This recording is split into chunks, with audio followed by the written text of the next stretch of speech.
I'm helping men who have essentially given their power away to their relationship, their partner, really anything outside of themselves, and they feel kind of drowned, like they feel like they're drowning, right? That's why it's nice guy reform school. These are guys that will go above and beyond to cross all of their T's and dot all of their I's and do everything. And they're completely lost as to why that didn't accomplish or get them the results that they thought it would. So, ironically, that actually makes women more attracted to you because they see a leader. They see a man that they can follow. They see a man that knows who he is. They see a man who's in his power. What's wrong with nice guys? There's nothing wrong with nice guys if they're happy. That's true. There are a lot of nice guys that are very, very unhappy because they're being nice so as to get a different need met. Like they're being nice so that someone likes them, or they're being nice so they're validated or accepted or respected, or so they can get what they want. And they don't realize that they're inherently powerful and lovable just as they are without having to perform or provide value to be loved. So when you say about like nice guy reform school, like what are you doing? So I'm helping men who have essentially given their power away to their relationship, their partner. It could be a business partner, it could be an intimate partner, their wife, really anything outside of themselves, and they feel kind of drowned, like they feel like they're drowning in it, right? They're doing everything they can do. They're not taking any time for themselves, and they're not getting their needs met in return. They're not being appreciated. They're not being valued. In fact, they're usually getting disrespected, undervalued, underappreciated, taken advantage of. So I'm helping them understand the difference between being in their power and loving themselves and how to get their needs met that way versus getting their needs met by putting their power and their energy into something outside of themselves so as to, hope they get a return back, and usually they don't. Are we talking about people who are just nice by their personality, or like that is my fundamental nature, or people who have kind of become nice because of society? Yeah, so there's nothing wrong with being a nice person, right? And when I say nice guy, it's in quotes because I'm talking about essentially a fawn trauma response. So there's four trauma responses: fight, flight, freeze, and fawn. And the fawn trauma response is referring to a people-pleasing habit. It's a form of codependency.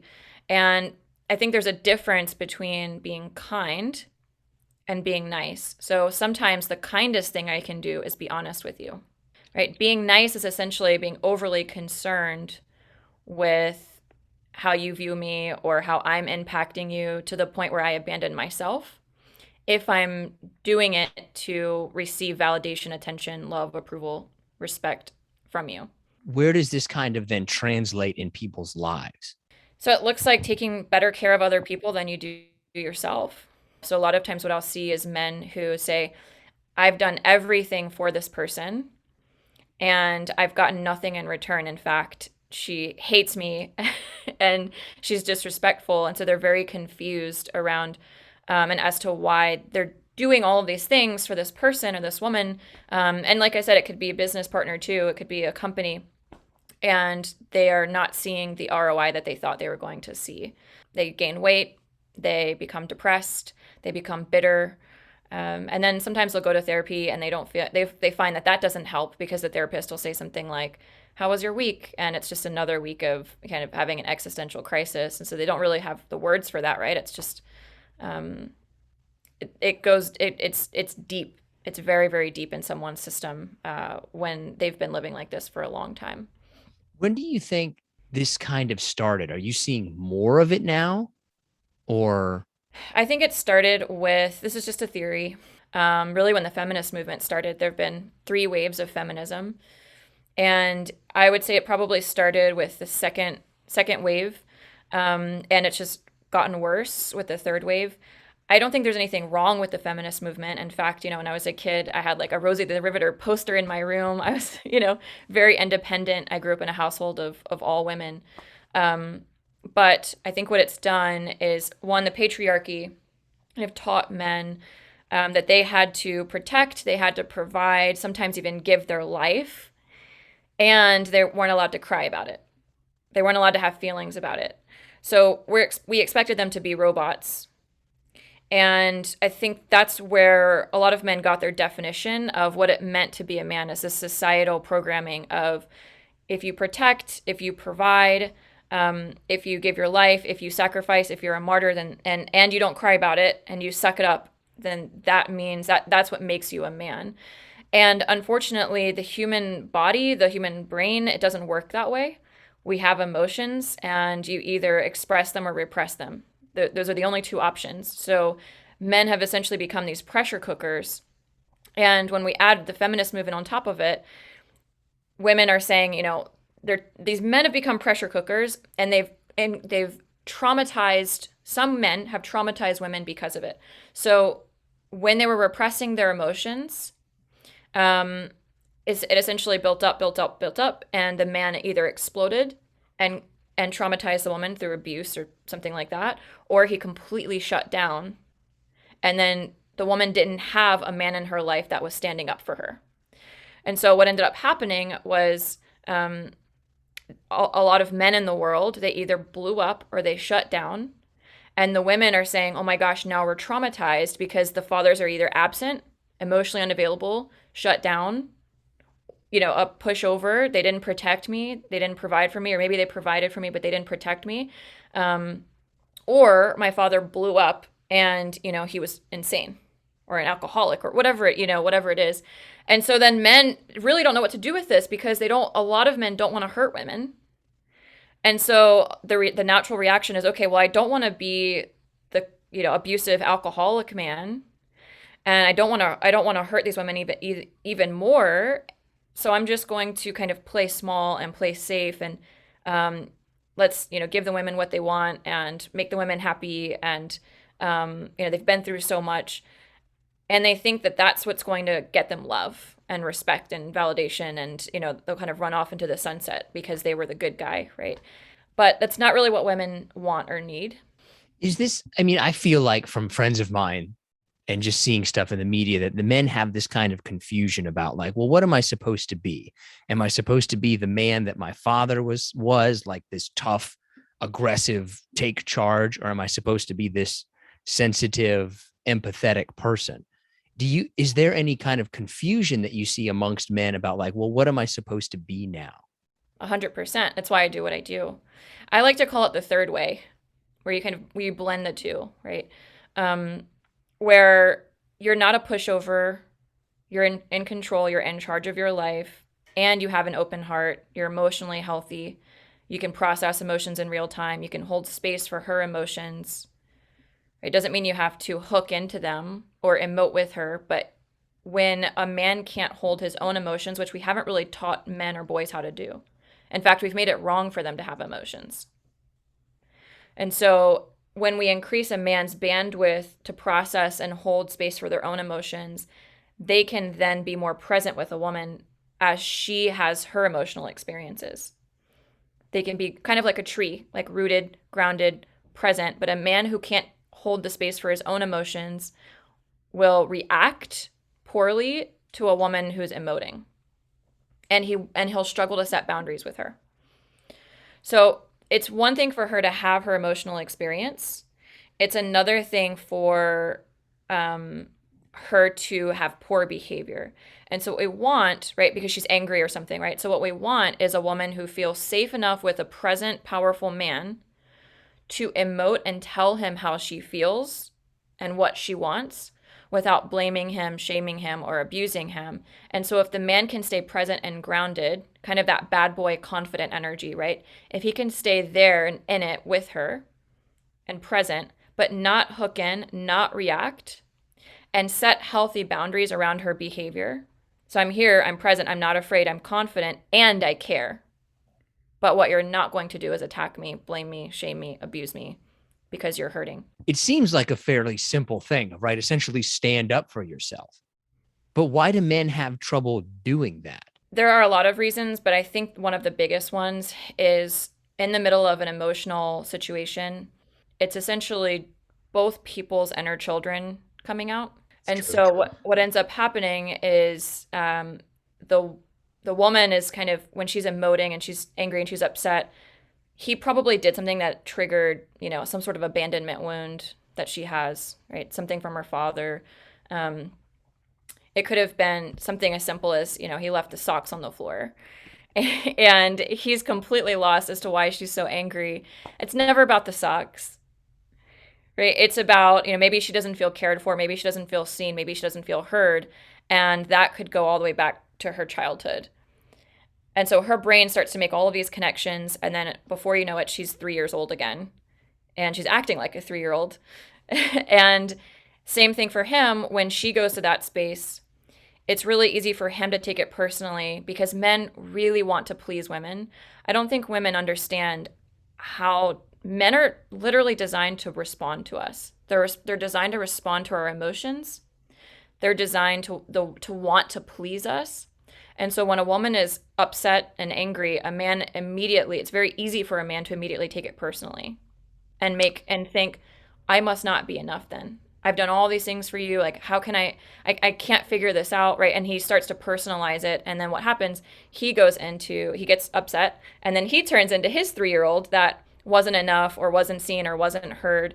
And so really it's kind of like he's viewing her at that moment as almost like a mother figure who he's trying to get acceptance, validation, respect, approval, love from, and just can't. So how did you get started in this?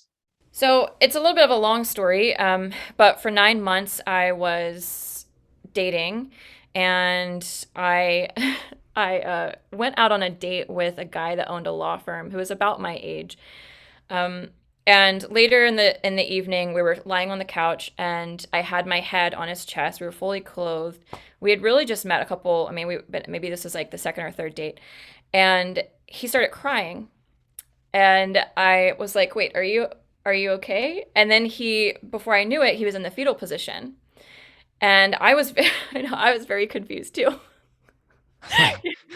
Wait, what? Yeah. Right? Like, look, Right. I'm not the smoothest guy in the world, but I'm better than that at the very least. But Yeah. anyway, go on. It was crazy. It was crazy. And think about it. I mean, if you're the owner of a law firm, that's a lot of pressure, right? And uh, something about me, something about my energy was very calming for him, and it felt safe for him. And he essentially started to kind of open up, and all of his kind of repressed emotions started coming out. They weren't necessarily bad. It was just like he said, it felt like he was on a mushroom trip. Then it happened again. And so I went into this kind of deep meditation for 3 weeks. I was walking around Houston. I would walk for 5 or 6 hours every day, just thinking, meditating, connecting. And what came to me was that the patriarchy has hurt men just as much as it's hurt women. I mean, having so much pressure on you, right, is not easy. We see it in the suicide rate. So the suicide rate is almost for men is almost 4 times that of women. They have no outlet for their emotional expression. I want men to have spaces where they can go process safely without feeling guilty about it or without feeling shame around it. When people come to you, what's usually like their main reason for coming? Like, is there a specific area where they say, I need help with this, or this is the difficulty that I'm having? Typically, they are looking at divorce. They're separated, or they're thinking about getting separated. Their wife isn't happy, or this is their third or fourth toxic relationship, quote unquote toxic relationship, and they have no idea what's wrong and what's going on because they're doing everything by the book. They're checking all the boxes, right? That's why it's nice guy reform school. These are guys that will go above and beyond to cross all of their T's and dot all of their I's and do everything by the book and everything correctly. And they're completely lost as to why that didn't accomplish or get them the results that they thought it would, and they were told it would. Essentially, if you're just this kind of person, be this man, and a woman will be lucky to be with you, right? And they find that that's not the case. They find that they get taken advantage of, like I said, disrespected, sometimes cheated on. Is this the kind of thing like in the professional environment, right? Like I remember in my former career, I said yes and I would do everything. But then when I started saying no, I suddenly got farther ahead in my life. Can this kind of translate into people's professional careers? Absolutely. So my whole thing is when a man so what I like to do is have men heal from their toxic relationships and use those same skills that they learn to catapult their business. So typically my client will come in healing from a toxic relationship, in a toxic relationship, very confused. And by the time he leaves, he feels 1,000% better, and he's anywhere between doubled or, kind of quadrupled his business, just by doing nothing other than mindset work, healing, opening up, setting boundaries. It's pretty incredible. There's absolutely a relationship. This is one of those things where I could see, playing devil's advocate, some people listening to this and being like, oh, she's right on. And some people listening to me like, what are you talking about? I get that a lot. People said, "Well, what's wrong with being nice?" Like, screw you, lady. I get that. Um, and my own partner said the same thing. We had a little debate about it. There's nothing wrong with being nice. When I say quote unquote nice guy, I'm talking about, like, again, the fawn trauma response. I'm talking about codependency. I'm talking about taking better care of other people than you do yourself. And we've made that socially acceptable for men. And so it can be confusing because it's like, well, I've been told to be nice. I've been told not to be an asshole. I've been told to, open doors for women. There's nothing wrong with that, right? It's about the intention. Why are you doing it? Are you doing it because someone told you to do it and because you think it's going to make you a good guy and make people like you? Or are you doing it because you're already in your power, you can set boundaries if you want to, and you're actively choosing to show up and serve and protect and provide because that's who you want to be. And it doesn't matter to you whether or not someone validates you or approves you or even thanks you for doing what you're doing. This is just who you are as a person. And I think it's important to look at those intentions. So I was looking at your website and I saw some things. I'm like, okay, I don't even know what those words necessarily mean. So I'm just going to ask you. Okay. So quantum self mastery. So that's the name of my company, and Nice Guy Reform School is a program underneath that company. And I've called it that because I do a lot of meditations with my clients, and we essentially access what I call the 0 point field, which is where infinite possibilities exist, and it's where a lot of healing can happen. So in that space, there's no time. Um, there's kind of it's like a field of nothingness and everything all at once. And I'll take men into these meditations where they meet their higher self, they meet their shadow self, they meet their inner child, and they do something called parts integration, which is when we experience trauma, we essentially break off like a little piece of ourselves that kind of gets stuck in time because our brain can't process whatever it is, especially as children. And so we go back to the root of that behavior, that feeling, and we process it properly. But we have to go into the subconscious mind to do that. So 95% of your behavior is subconscious. And the subconscious mind, there's something called the collective unconscious. The subconscious mind is related to the collective unconscious. It's kind of this field that connects us all. And so when I go into my subconscious mind, I'm essentially accessing that quantum field, the part of life that we can't see, but we know it's there. We can feel it. There's, life force moving through us. There's infinite possibilities. You can look at nature. You can look at the abundance of the universe and see that there's something really wonderful at work. So we go into that place and we access those emotions, those memories, those feelings, and we work through the root of those because in that place, time and space doesn't exist. So I go back to the point of injury, the point of creation, the point of, wherever that belief started, that wasn't true. And I work through it there, which then has a direct effect on my present day emotions. It kind of works forwards and backwards. So they'll come out of those meditations having kind of gone in to retrieve a part of themselves that they didn't even know broke off when they were 3 or 5 or 6. Whenever there was something as a child that there was, guilt or shame around that they were rejected for, and they thought, oh my gosh, in order to survive in society, I have to get rid of this part of myself, or they just couldn't process the pain. So we go in and we collect those pieces and we get back to their soul blueprint, which is kind of the part of the version of them that has no fear. The shadow expert part. So what is a shadow expert? It's essentially the parts of ourselves that we repress.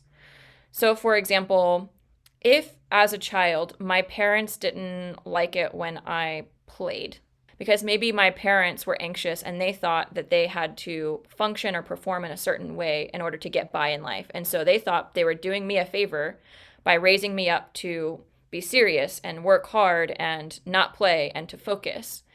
And so, as a child, in order to stay in connection with my parents, which is in my best interest, so it's in my best interest to essentially cut myself off from the parts of me that they can't handle or that isn't within their kind of scope, right? So if I get in trouble for playing or laughing or whatever it is, and I realize that I'm going to lose connection, I will essentially repress that part of myself so as to stay in connection with them. Or let's say it was the first time I saw my dad's porno magazine when I was 8 or something, and I had guilt and shame around it. I might repress that kind of memory or that part of myself in order to continue to function in their presence, continue to function as an adult, right? Just kind of put it out of my mind. And so it's coming back into the fullest expression and fullest spectrum of yourself and removing that guilt and shame so as to allow everything to flow more smoothly in your life. Can people take this too far? Right? Well, I'm supposed to be me. But what if internal you is just an asshole? Because I don't feel like that's going to get you very far either, right? My psychopath clause, if you are born without empathy, I'm not talking to you. There's professional help for that. But if you're a normal, if you're a functioning human and you have empathy and you are mindful and you have some asshole like tendencies, typically anger is associated with anxiety or pain. And that is, again, that's a trauma response. So that's what I'm doing with people is I'm like, I would look at what's pissing that person off and get to the root of the anxiety, get to the root of the pain, go back to the memory where that essentially was programmed, and I would make it conscious so they can reprogram themselves and not have that anxiety and not have that pain. The anger is essentially a secondary emotion. So I want to get to the primary emotion and get underneath it. Are you ready for some harder / listener submitted questions? Yes. Can I get myself out of the friend zone? Yes. How? Yeah. So that starts again, it starts with you actually detaching from needing something from that person and putting your power outside of yourself, right? So if you're getting rejection reflected to you, if you're getting kind of a lack of approval, a lack of validation, a lack of attractiveness, like someone being attracted to you, there's something in you, again, it goes back to the guilt and shame, you're playing small. There's something in you that's actually rejecting yourself. And that person is an external mirror for where you're rejecting yourself. And you're not fully accepting yourself. You're not being in the fullest expression of yourself. You're not in your power. And so what I love for men to do is be unapologetically honest and unapologetically themselves. And when I say honest, I don't mean, like you were saying earlier, I don't mean to intentionally be an asshole, to intentionally hurt people. And like, that's not what I mean. But I mean, don't say yes if you don't mean yes. So say yes when you mean yes. Say no when you mean no. Have reasons for things, have values, have standards, have priorities, and to not lose yourself because you want someone to like you. So ironically, that actually makes women more attracted to you because they see a leader. They see a man that they can follow. They see a man that knows who he is. They see a man who's in his power, who again isn't outsourcing his self-esteem. I'll paraphrase this massively, but is that why there's always these memes of like why guys complain about women seem to be gravitate towards the man who treats them like crap? It's essentially the closest we can come to someone who's completely honest with us, unfortunately.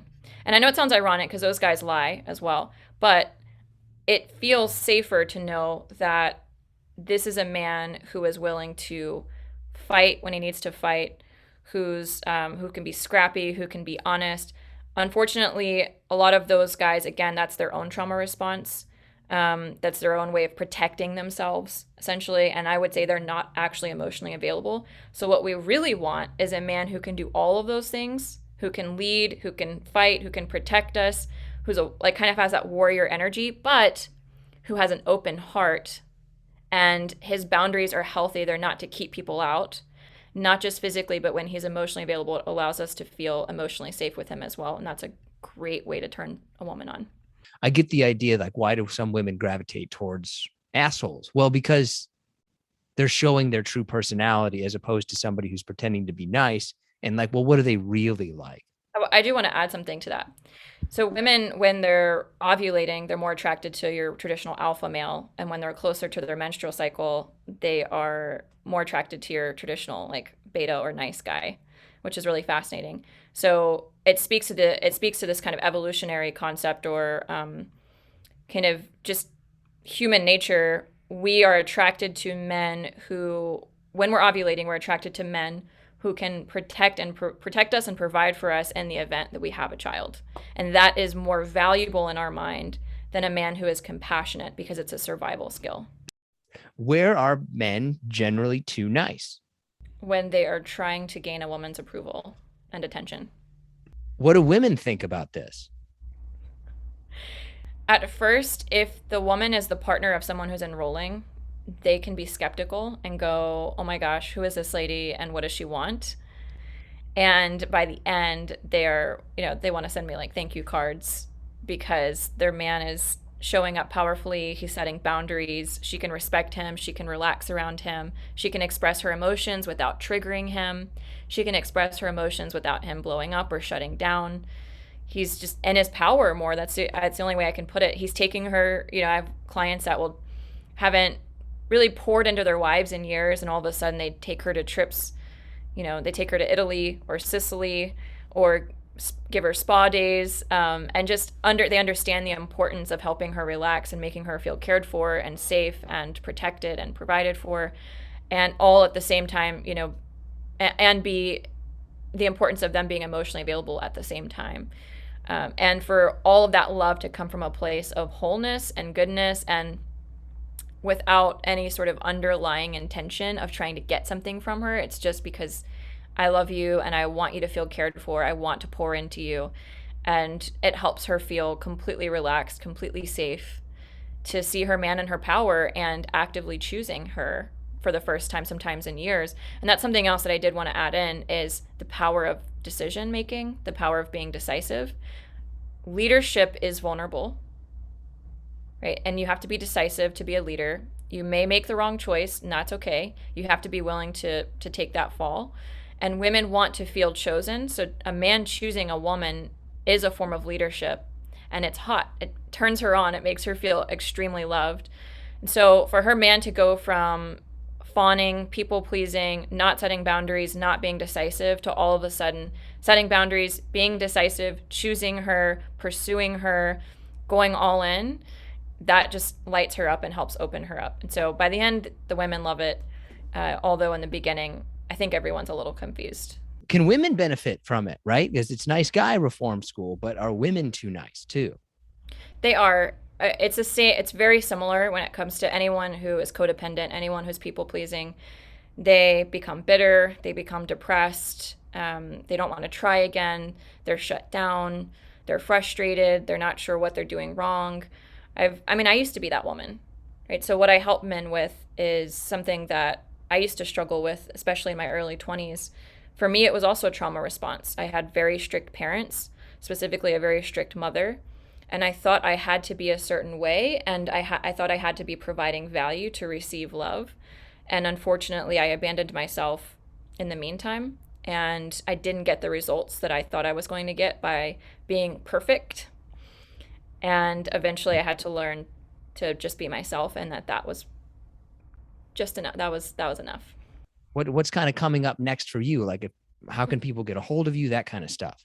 Yeah, so I have a lot going on this year. I'm doing corporate retreats for executives. I'm working with executive clients one on one in a corporate capacity, and I also still have my private practice. So if you want to book a call for my private practice, you can go to quantumselfmastery.com, and there's a book now button. You can find Nice Guy Reform School on all social media platforms. So you can find Instagram is Nice Guy Reform School, TikTok is Nice Guy Reform School, Facebook is facebook.com/Nice Guy Reform School. And when it comes to the corporate, what you could do is you kind of use those same buttons just to get in contact with me. You could email me and let me know that your corporation is looking for someone to help men with their relationship issues so they can get back into their executive functioning in the boardroom and not be distracted by being emotionally flooded.